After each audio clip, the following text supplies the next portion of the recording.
While behaviorism did a fine job of explaining psychology for a long time, it was eventually found to be overly simplistic and unable to explain the full gamut of human experiences. For example, most of us would agree that we can learn things by reading. Yet, how does this fit into the behaviorist model?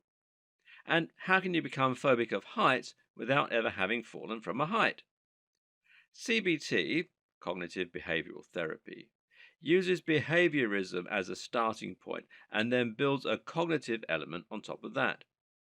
This states that what we think also plays an important role, and that we can actually create new associations by thinking. In other words, if you think about falling, this can create new neural connections as though you were falling, and that in turn can lead to the formation of a phobia or to changes in personality.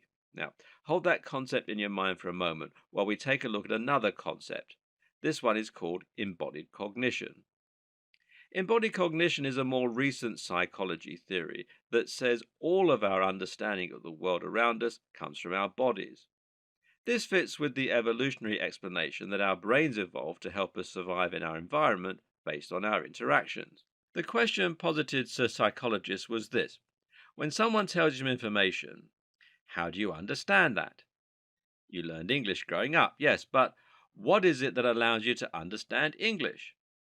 Your brain doesn't innately understand English, so you must be translating that language into something like a machine code in order to process it. For a while, psychologists made up the term mentalese in order to explain this gap. But later, a more useful theory was put forward.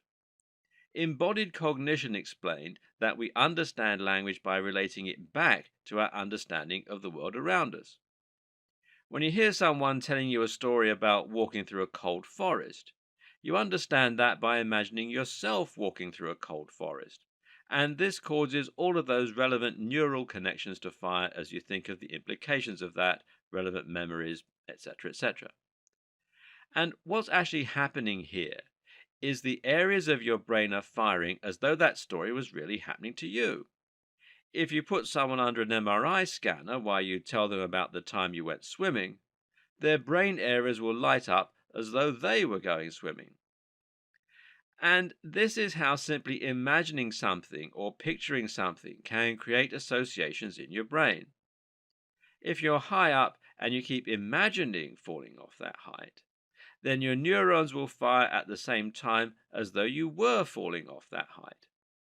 This is enough to cause those neurons to wire together and create a strong connection, to the point where it's hard not to picture falling off that height.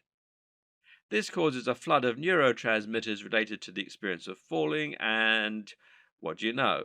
You pass out in a sweaty heap. CBT is a technique you can use to create more positive associations and connections in your brain, and we'll look more at how this works later on in the series.